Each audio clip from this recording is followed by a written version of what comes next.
Welcome to The Cap, where we are here to speak with college reps and other professionals in the field of college admissions to help answer all your questions and guide you through every step of the process. So if you're serious about college admissions, you've come to the right place. Are you ready?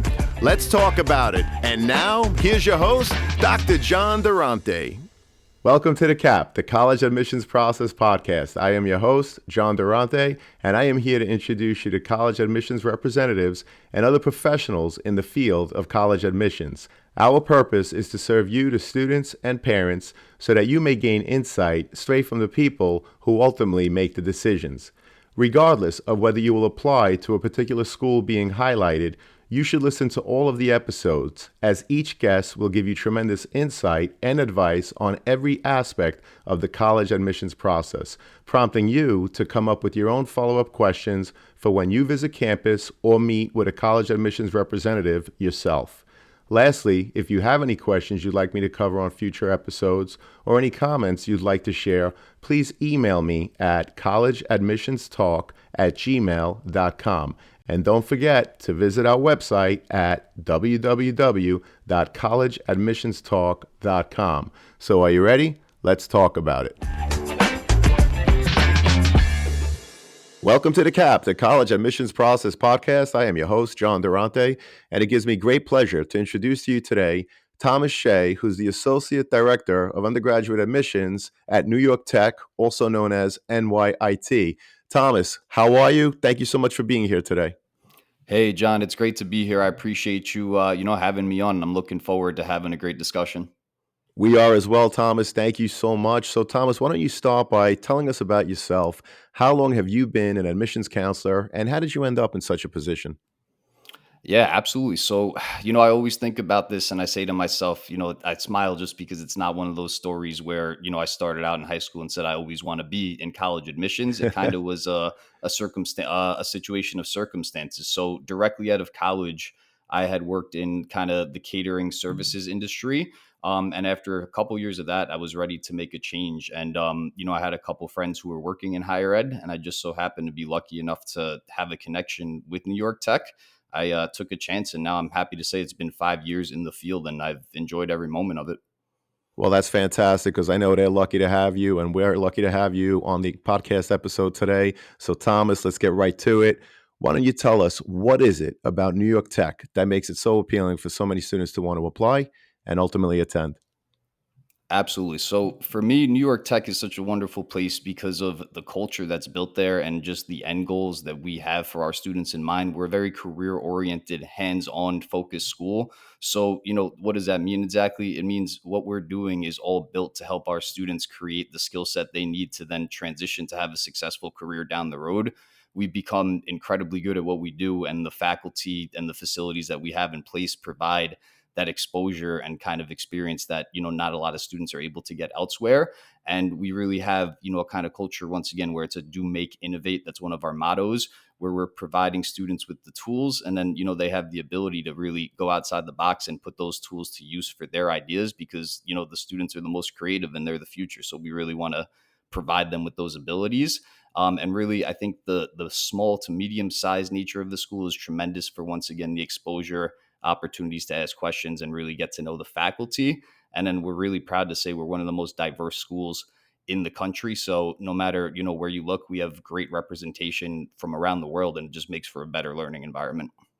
Well, I love that. Thank you so much. The diversity, but also the motto, do, make, and innovate. I absolutely love that. So let's expand upon that. A lot of people ask me all the time, Thomas, if I could ask a question related to life on campus. So what is it about life on campus that makes it so appealing for students at New York Tech?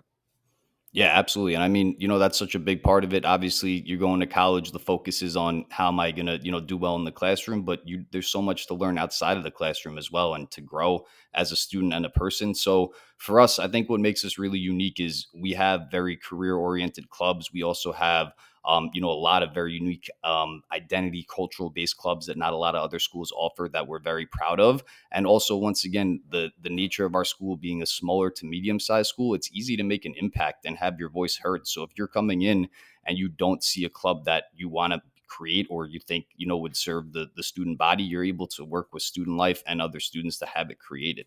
And, outside of that, we have all your traditional student life in terms of student government positions, honor societies, intramural sports, club sports. We have a huge esports gaming team, which is gaining popularity by the year. They're, really doing big things, and a lot of students have shown interest in that, and it aligns perfectly with our technology based culture. But really, I once again, I think the ability for our students to have their voice heard and create unique clubs where, especially in today's world, it's important to have your voice heard and feel like you're important on your campus. So I think that's where we really, take the next steps and succeed. Well, we appreciate that. And I love how you explained it as having a technology based culture. I have a lot of students that have graduated from New York Tech, some that are still there, and they absolutely love it. So thank you again for that intro. Thomas, how many applications do you actually review a year? And do you represent a specific region? Yeah, absolutely. So the way we do it is, probably not too unique compared to others. We, on the first year side for the undergraduate team, we basically break down our recruitment into different territories. So for myself, I'm lucky enough to handle Nassau County, which is one of our, very large territories right in our own backyard. So, based on the year, and we're lucky to say we've been taking in, a lot of applications and students are very interested, which we love to see. Each individual could be reviewing anywhere from probably 1,000 to 2,000 applications per year, potentially more, depending on how things are going.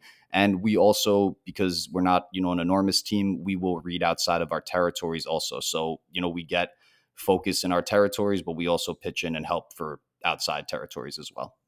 Well, I appreciate that as well. Thank you so much. So, what is the average profile of the current freshman class in terms of their GPA and anything else that you collect, such as SAT or ECT scores? Yeah. So for us, it's interesting because we have so many different programs that have so many different requirements and things such as that. So it ranges a little bit, right? When we're talking about our general requirements for some of our undergrad programs versus requirements for some of our combined programs. But our average student coming in is usually looking at around a 3.4 GPA. So that's an 88 average on the 100 scale. And then for SATs, we are test optional for a majority of our majors. But when tests are being submitted, they're usually going to be coming in around an 1150 or so in the SAT. Thomas, let me ask, what are the different ways a student can apply to NYIT? And do you offer programs where they need to submit, for example, a portfolio? Yes, great. That's a great question because once again, we have so many different programs and there's so many different requirements for some of them. So it's important when you're, showing interest and you're going to apply, exactly what you need to do. So for starters, we are a rolling admission school. So we really are reviewing applications up until the start of the semester and even, sometimes through the beginning of it and a couple weeks in before the ad drop period. We also do offer some different plans. So you have an early action option, which is your non-binding decision. It's just going to give you the opportunity to apply, get your information, and have more time to evaluate it. Aside from that, we also will just have some priority deadlines like December 1st. But once again, that's just the early action, non-binding, just to make sure you're getting your decision in front of you and you have time to discuss it with your family and such. When we're talking about portfolios, we do have a few programs that do require portfolios for consideration. So we have a wonderful digital arts program as well as an excellent graphic design program that require portfolios for consideration. They're usually 9 to 12 original pieces of work and they can range in variety and we have all that information listed on our website. And then thirdly, our one of our architecture programs, which is a 5-year undergraduate program, does require a portfolio for consideration if you want to enter directly as a freshman. Understood. Thank you so much for that explanation. And I know that you mentioned the average freshman class in terms of their GPA a little earlier. If a prospective student falls a little below the current freshman class's average, what are some of the things that they can do to increase their chances of being admitted? Yeah, I love that question too because obviously high school is a journey. Sometimes there's some high points, sometimes there's some low points. So we understand, especially with what's been happening these past few years. The GPA, the test score might not be exactly where you want it to be with these interruptions. So it's important to then make sure you're having your personality and really your passion shine through in other ways. So the college essay is really a big opportunity for you. It's been something that we at New York Tech always read college essays. regardless. But now, even more so when we're talking about the test optional applications, things along those lines, that's really an opportunity for us to get to know you, know what you're passionate about, know what your goals are, get some reasoning as to, what happened throughout your career, your high school career. And then we can, really get a further look at your application as a whole. So, Thomas, I know that you mentioned the college essay. I'm curious, what are some examples of college essays that really stuck with you? In other words, when you read them, you thought, this student has to come to school at New York Tech. Yeah, that's also a great question. And for us, I always circle back to, once again, with how diverse our campus is. It really is absolutely tremendous to just hear kind of the background stories of some of our students that are coming in. We do have a lot of first generation students that play such an incredibly huge role in just the daily taking care of their family and making sure, they're doing well and succeeding. So the fact that they're able to balance the schoolwork and not just balance, succeed at such a level that is amazing, where they're earning, great scholarships and eventually going on to great jobs while still playing pivotal roles in their family. Those are the essays that really, I think, hit home with me the most, just because it's impressive how these students are able to be so goal oriented but still, take care of everything they need and play such a vital role. Well, I appreciate that. And I was also curious, do you use the student's high school GPA as indicated on their transcript, or do you recalculate the GPA using your own metrics? And if so, any insight that you could give us would be greatly appreciated. Yeah, this is one I always appreciate too, because it's interesting, right? I mean, obviously we're based in New York, so we have an understanding in terms of, GPAs are different in certain states, high schools, things along those lines. So there are times where we need to, take the calculation into our own hands, just in terms of the distinction between unweighted and weighted GPAs can sometimes be, something that's worth taking another look, especially when we're provided the scales by each high school and such. But for the most part, we do take the GPAs as provided by the high school, especially understanding, nowadays students are taking AP classes, they're taking classes through different colleges and universities. There's a lot of different options for them. So we do, for the most part, honor the GPA that's provided unless it warrants, additional attention. Thank you so much for that. And a student's activity sheet is another piece of their application. Thomas, what are some of the kinds of things that you're looking for beyond the work that they did in the classroom? Yeah, so really, I mean, for us, we just want to see a student that's involved. I mean, we understand it's easy to go to college, just go to class, and not put yourself out there in any other regards. We're not picky about exactly what you're doing. We just want to see that you are out there doing things, right? So whether it's playing sports, whether you're in student government positions, whether you're doing science clubs and research along those lines, because a lot of our students do come into the STEM fields. Those are the kind of things we want to see. But once again, if your passion for those fields hasn't developed yet and you're just starting out as biology, we just want to see you out there, whether it's playing a sport, being part of the key club, student government association, things like that. We're not super strict. We just want to see you out there, putting yourself out there, leadership positions, things like that are great as well. Understood. And Thomas, do you offer any supports for students that may have had an IEP or a 504 plan while in high school? And if so, can you explain? Absolutely. So we have a office dedicated. It's called the Office of Counseling and Wellness, and within that office, there's a department known as the Accessibility Services Department, and they're going to be the department that handles all those requests. And absolutely, I mean, we do our best to accommodate students, however we can. Usually, the way it works is the student will work with the Accessibility Services Office to provide, the documentation, whatever it is that they're looking for, that they need to make them successful, and then we'll work with the professors, to see what is and isn't doable, to make sure that we're being forthright with the student about exactly what accommodations are going to be provided, and they're comfortable and, think they're going to be able to succeed and move forward with that. So it's really just an open, honest discussion, and making sure we're doing what we can and letting the family know, exactly how they're going to be set up to succeed moving forward. And we've had many students move forward and go on and graduate and, go on to do great things. Well, we appreciate that information. And Thomas, I always put the Office of Undergraduate Admissions in the show notes. If there's anything else that you want me to include for the students and their parents, just send it to me, and obviously I'll make it available in the show notes. So, in closing, Thomas, what are the top three pieces of advice you would give a student and their parents who are getting ready for the college admissions process? Yeah, this is the money question, right? At the end of the day, because I see so many, yeah, so many students, so many families get so nervous, stressed out about this, and I always try to remind them that this is supposed to be an exciting time, right? So that's my first and most important piece of advice, is to embrace the process and really enjoy it, because this is a culmination of hard work that the students been doing throughout high school, and the parents have been doing as well. The guardians, whoever it is, have really been helping the students succeed to get through high school. So embrace that process and just realize you're in the driver's seat, right? There's so many colleges out there. There's going to be one that's the right fit for you. So it's your job to go out there and find it. Don't force anything. Don't settle. Make sure you're looking for what's right for you. And remember, this is your journey, and you have to make sure it's what you're passionate about and what you want to do down the road.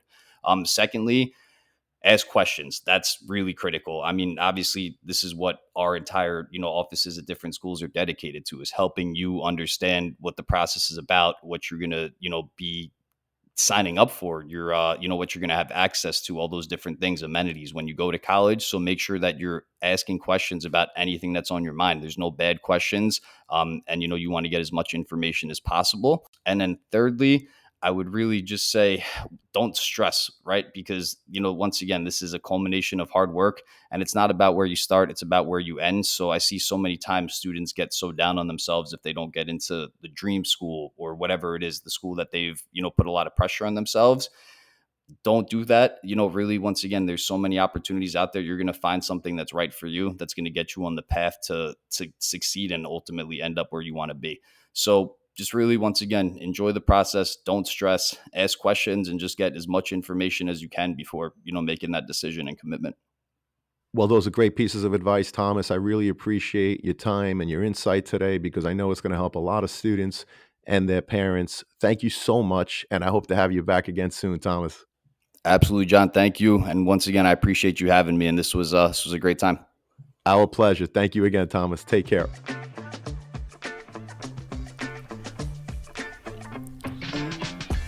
Thank you for joining us on this episode of the CAP, the College Admissions Process Podcast. We hope you enjoyed the show. If you did, please don't forget to tell a friend, and follow us on Facebook, Instagram, Twitter, and wherever you listen to your podcast. I am your host, John Durante, and I look forward to seeing you on the next episode of the CAP.